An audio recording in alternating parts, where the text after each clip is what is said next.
Já foi?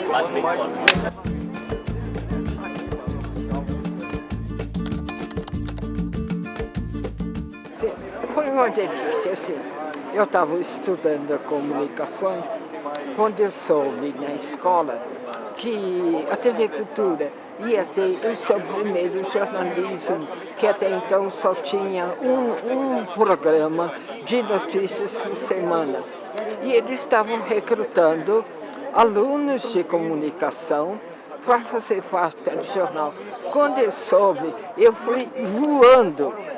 Aí chego, falo com o Fernando Jordão, que era a pessoa encarregada, e ele diz: esteja aqui amanhã, que nós vamos fazer um material, uma reportagem, para mostrar como vive uma cidade sem médico. E nós fomos de madrugada, eu nem lembro qual era a cidade. Ele entrevistou o prefeito, entrevistou o farmacêutico, e eu ali observando tudo que ele fazia, né? Ele era muito simpático, fazia perguntas simples e diretas. Eu nunca tinha feito entrevista na vida. Aí ele diz assim: agora você vai entrevistar a parteira e esse é o teste. Aí eu fui. Era uma senhora negra, muito simplesinha, morava numa casa muito simplesinha. Nós sentamos num banquinho fora da casa e começamos a conversar. Aí eu digo para ela: que instrumentos a senhora usa para fazer o parto? Ela diz: as mãos. Eu só uso as mãos. Foi lindo, foi lindo. Ganhei ali. E ali começou o meu grande amor, paixão pelo microfone. Naquele momento, realmente, a parteira ali pariu a repórter.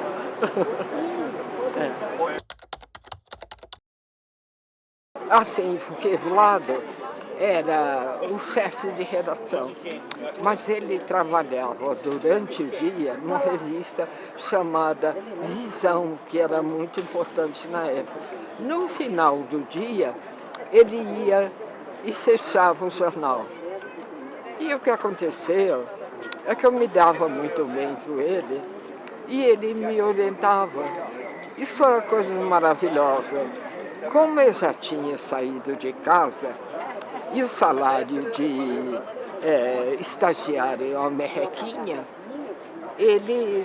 eu pegava e trabalhava de manhã na assessoria de imprensa de um grande hotel de São Paulo, e à tarde eu ia para a Cultura. Aí o Vlado me chama e fala: Ana, deixa esse hotel, fica aqui o dia inteiro, porque só assim você vai aprender a ser uma boa repórter. No dia seguinte eu pedi demissão e comecei o dia inteiro. Logo depois eu fui promovida a repórter. Eu era só estagiária, com o dobro do salário, que também era nada, porque ela era tão pequenininha. Mas isso, sabe, na abertura do livro, eu digo que Vlado foi um farol em minha vida. Mas por isso ele dizia: vai por aqui, porque não adianta você ir numa direção, se essa direção é errada.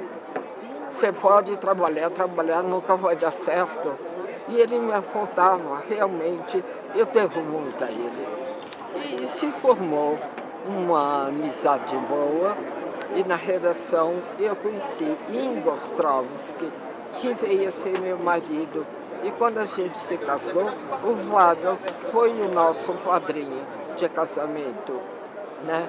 E a primeira foto do livro é do Vlado, com a legenda: Vlado, um farol em minha vida. Bonito, né?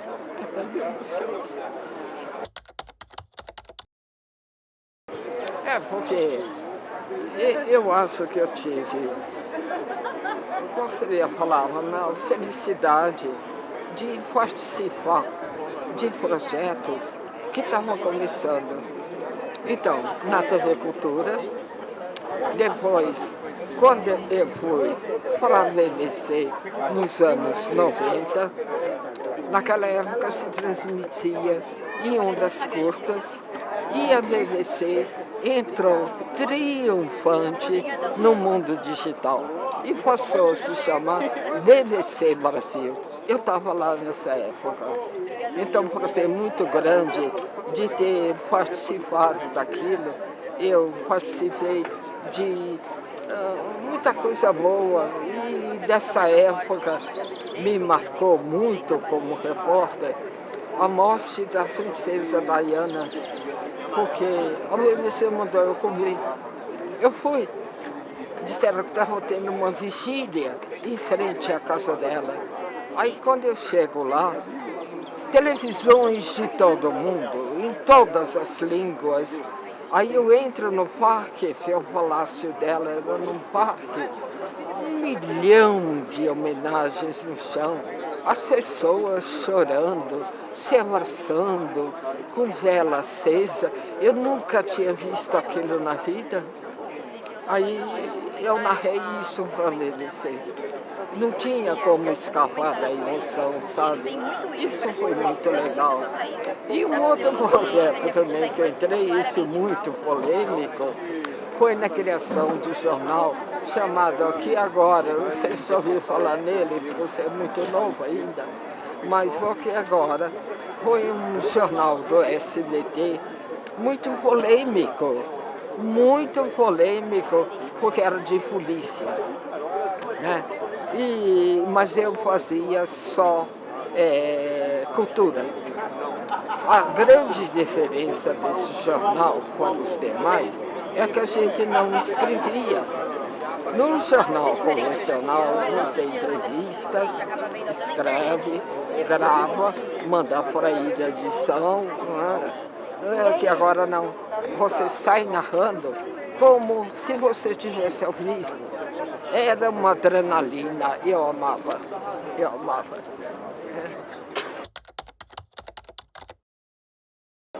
Olha, eu era muito jovem, mas os editores não eram. Então eu aprendi muito com eles. A gente tinha uma coisa, porque quando você é muito jovem, a gente não se dá muito conta da gravidade que era aquilo. Mas eu sentia, porque, por exemplo, estava Não pode melhorar mesmo, né? Porque não adianta você conversar com a pessoa que só concorda com você. Na redação, de repente o telefone tocar. Aqui a doutora Sueli da Polícia Federal não pode falar do surto de meningite. Acabou. Não se falava. E estava matando milhões no Brasil e a gente não podia falar.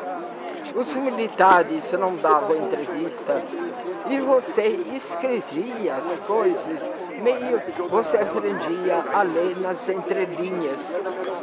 O jornal Estado de São Paulo e o jornal da Tarde, então o jornal estava pronto e vinha não pode entrar isso. Aí tinha um buraco no jornal, o que eles iam fazer? Eles começaram a publicar receita de bolo, de pudim, essa coisa toda. Aí a pessoa sabia, aqui tem censura. Todo mundo, aqui tem censura. E o outro jornal publicava versos de Camões. Todo mundo sabia que ali era censura. Quando o Vlado morreu... Acho que esse que é o mais legal.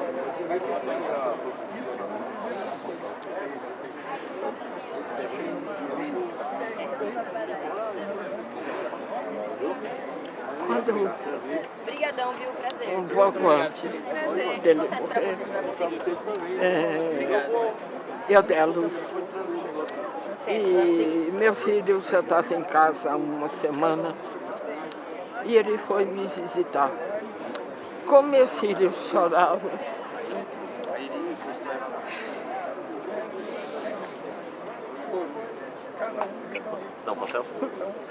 Como meu filho chorava muita noite, minha madrasta veio lá em casa e disse assim, olha, hoje você vai dormir para poder enfrentar a noite.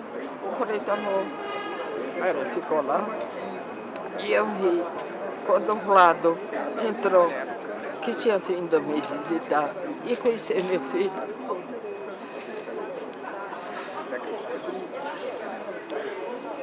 E eu vi minha madrasta explicando a situação.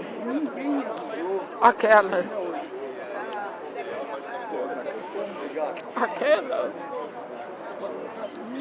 foi a última vez que eu vi a voz de Walter, porque uma semana depois ele tinha sido assassinado.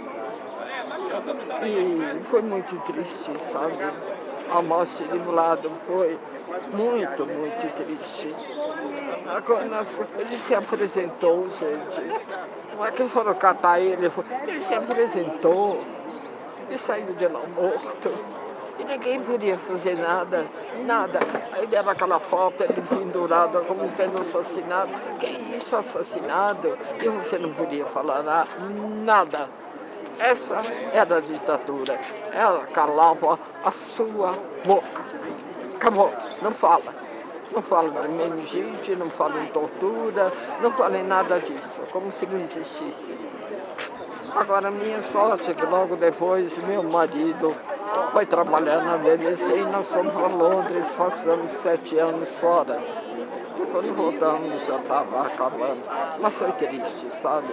E hoje me preocupa muito, muito, muito esse avanço da direita, sabe? Esse discurso do ódio, esse discurso de guerra. É muito mais barato você fazer a paz do que você fazer a guerra. Sabe, com os milhões que já se gastou nessa guerra com o Irã, já dava para melhorar e muito a vida da África, por exemplo, de alguns países da África. Não, o mundo nessa onda de ódio, né? Uma coisa muito triste de se ver.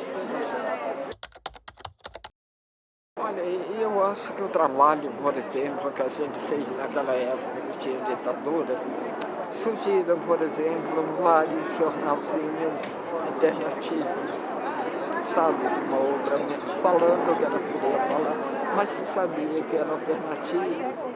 Tinha um jornal de humor que era uma delícia, um fasquinho, era uma delícia aquele, teve um movimento, né? E é interessante que nessa época de ditadura, o quanto a cultura floresceu, quantos diretores de teatro, música, todo mundo ali, sabe? Então, sempre vai ter uma resistência, né? E hoje são vocês, né?